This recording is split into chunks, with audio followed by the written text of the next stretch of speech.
Custom House work. We all know the exporter through the clearing and forwarding agent, also known as Customs House Agent (CHA), normally obtains the custom clearance. In this lesson, we will study Customs Control, Indian Customs Electronic Data Interchange System (ICES), electronic filing of shipping bill and customs clearance process for export. After going through this presentation, you should be able to define customs control, discuss the Indian Customs Electronic Data Interchange System, electronic filing of shipping bill, explain the customs clearance process for export and procedure for customs clearance, and describe the Indian Customs Electronic Data Interchange System (ICES) imports. Under Customs Act, every exporter is required to declare export value of shipment and give an undertaking that the export proceeds would be realized within a period of 6 months from the date of shipment or due date, whichever is earlier. The objectives of customs control are to ensure nothing goes out of the country against the laws of the land, and customs authorities duly enforce stipulated prohibitions and restrictions regarding outward cargo. To ensure authenticity of value of outward cargo, according to the customs valuation rules, to check over and under invoicing, to assess and realize export duty or cess or charge according to the Customs Tariff Act and any other fiscal legislation, to check that all the regulatory provisions of Export Control Order, Export Quality Control and Inspection Act, and Foreign Exchange Regulations Act are duly complied with, and to provide export data through the customs return. Documentary requirements. For movement of goods by sea or air, customs permission for shipment of goods is given on a prescribed document known as shipping bill. In other cases, such as by road or rail, the prescribed document on which the customs permission given is called bill of export. Export goods attract duty or cess. Export goods fall under duty drawback scheme. In this case, customs duty is paid first and later duty is refunded after shipment of goods, and goods are shipped from the customs bonded warehouse. The computerized processing of shipping bills under the Indian Customs EDI, Electronic Data Interchange System exports, has come into force with effective from 15th September 2004. The system is known as ICES exports. Indian Customs EDI system ICES has initiated a new era in the country, an era of paperless trade. The objective is trade facilitation rather than control. Now, Indian trading community can exchange documents electronically with customs and other government agencies. This had been made possible by joint design, development and implementation of ICES by the officers of Central Board of Excise and Customs and National Informatics Center. Custom authorities have introduced computerized processing of export documents, replacing manual processing at many custom centers. The main objective is to ensure expeditious processing and provide efficient customs clearance service to exporters. Computerization of customs is related functions including import or export general manifest control, ex-bond clearance of warehoused goods, goods imported against export promotion schemes, monitoring of export promotion schemes. The trading community is not required to travel physically to the custom house for submitting documents, except at the last stage for physical examination of goods. ICES allow exporter or importer to find out status of any document in the system and answer queries raised to make for early clearance. Computerization of customs procedures has resulted in time and cost savings due to reduced need to prepare, handle, store and deliver customs documentation. Improvements in communications, access to information and transparency of customs processes and appeals increases level of certainty and fairness. A good compliance track record results in faster clearance and less intrusive verification techniques. Importers know the amount of duties and taxes owing as a result of clear and consistent rules. Exporters or CHAs are required to register their import-export codes, customs house agent license numbers, and the bank account numbers in the customs computer systems before an EDI shipping bill is filed. Exporters or CHAs would be required to submit a declaration in the specified format: SDF, quota or inspection certificate and drawback, DEEC or DFRC or DEPB, declarations document at the data entry center of the customs station. Shipping bills involving foreign exchange are sent to the appraisement section.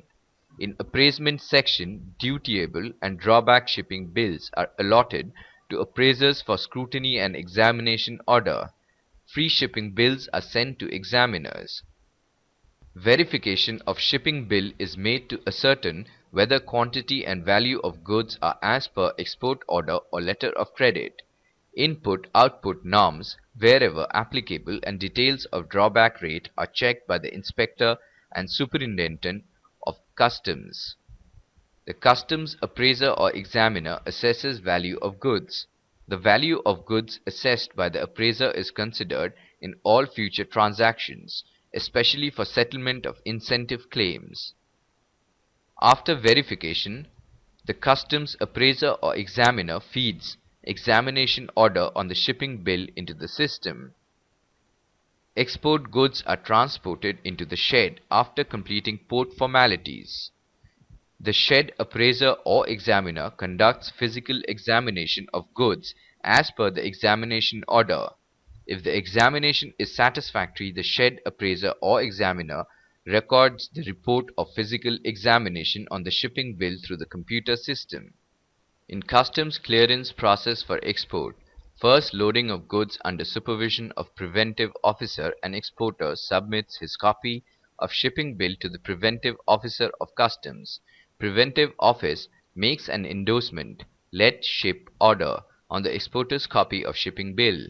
The endorsement is an authorization from customs to the shipping company to accept cargo on the vessel for loading.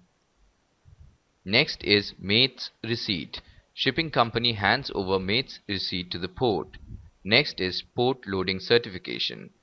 Exporter presents mate's receipt to preventive officer. Preventive officer earlier recorded certificate of shipment on exporter's copy of shipping bill. Next is collection of bill of lading. Exporter or CHA submits the mate's receipt to the shipping company and requests it to issue the bill of lading. Next is port procedures. Export cargo can be brought into the port after the ship has been allotted a berth and declared for loading. Next is procedures on departure. Clearance outwards. The entry outwards and declaration form should contain name of the ship, name of master, port of registry, net tonnage, number of crew, where the ship is lying, the name of any previous loading port, destination, whether with or without passengers, particulars of any inward cargo, particulars of previous voyage, and the name and address of the agent. The master or the agent must go to the custom house and first pay the outward light dues unless these dues have already been fully paid for the current financial year.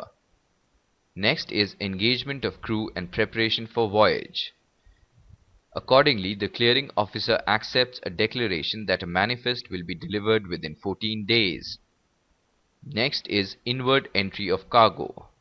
Advance copies sent to agents of the ship abroad are useful to enable them to make preparations for berthing and unloading. The goods discharged are recorded under port trust tally and taken charge of by the traffic manager. Tally receipts are issued to the vessel's agents. The consignee gets the bill of lading discharged in his favor by the agents of the vessel, authorizing the traffic manager to deliver the goods to him, or to the assignee or agent. The process of custom clearance involves various steps. First is arrival of goods and import general manifest. As per Section 30 of the Customs Act 1962, the person in charge of the conveyance, ship or aircraft, etc., carrying imported goods is required to deliver a document known as Import General Manifest to the proper officer of customs. Next is preparing bill of entry. The basic document used for obtaining customs clearance is known as bill of entry. Bill of entry may be filed 30 days in advance of the expected arrival of concerned cargo to expedite processing of bill of entry. Next is services of customs house agent. The entire process of customs clearance is complex, so it is desirable to engage services of an accredited clearing agent for securing customs clearance. The clearing agent prepares the applicable bill of entry containing details of goods to be cleared from the customs and submits the same to the customs. Next is presentation of bill of entry for noting. The bill of entry, complete in all respects, with proper declarations, signed by the importer and his clearing agent, if any, is presented to the import noting department for noting on receipt of information regarding arrival of goods. Next is presentation of bill of entry for appraisal. After the bill of entry is noted in the import department, it is presented to appraising counters along with the bank attested commercial invoice, copy of letter of credit, import license and packing list. Next is payment of duty. The custom assessed bill of entry is given to the importer for deposit of import duty. Next is physical examination as per examination order. The importer presents the documents to dock appraiser for physical examination of goods. Next is release order. The clearing agent presents the documents to the port manager who ensures payment of any charges including demurrage. Next is confiscation of goods. If customs authorities find that the intended goods of import are prohibited or import is in contravention of the provisions of any act, import goods can be confiscated. The objective of ICES is to facilitate acceptance of documents electronically and exchange information electronically between agencies involved in international trade. To facilitate, streamline and expedite customs clearance for imports, electronic processing of bill of entry has been introduced. It replaces all manual operations. It is a communication from computer to computer. The system has been operating at many air cargo complexes and seaports. If the goods are cleared through the EDI system, no formal bill of entry is filed. It is generated in the computer system. A signed paper copy of the declaration is taken by the service center operator for non-repudiability of the declaration. Data is fed in the computer of the importer or his clearing agent. Separate facility is also made available at Service Center of Customs to facilitate those who do not enjoy computer facility. The bill of entry can be filed at Service Center, alternatively filed through the remote EDI system. Bill of entry is electronically sent to terminal of the concerned appraiser chapter-wise for assessment. The electronically processed bills of entry are sent to the shed superintendent. The duty is to be paid through the designated bank. After payment of duty, the bank enters the same into the system at a terminal at their end. After approval of bill of entry comes back to the computer center where 3 copies of duty challan TR6 are generated. The examination order is also printed along with the TR6 challan. Now let us check if you have understood the various concepts discussed in this lesson clearly. Bill of entry is a declaration filed by the importer giving details of importer and goods, etc. Right or wrong? Right. Bill of entry may be filed 30 days in advance of expected arrival of the concerned cargo to expedite the proceedings of bill of entry. Right or wrong? Right. The Import General Manifest is a list of items that the carrier is carrying for the purpose of unloading at the port of arrival. Right or wrong? Right. Before we end, let us briefly revise what we have studied till so far. The custom examiner physically examines the good. Physical examination of goods can be arranged at the warehouse or factory premises of the exporter by making a suitable application to the Assistant Collector of Customs. Preventive Officer. Preventive Officer earlier recorded certificate of shipment on exporter's copy of shipping bill. The consignee gets the bill of lading discharged in his favor by the agents of the vessel, authorizing the traffic manager to deliver the goods to him or to his assignee or agent. The objective of ICES is to facilitate acceptance of documents electronically and exchange information electronically between agencies involved in international trade. To facilitate, streamline, and expedite customs clearance for imports, electronic processing of bill of entry has been introduced. The main purpose of examination of goods at the docks is whether the goods packed and kept ready for shipment are the same as mentioned in the shipping bill. Where the custom clearance is computerized, clearance is processed through Electronic Data Interchange (EDI) system.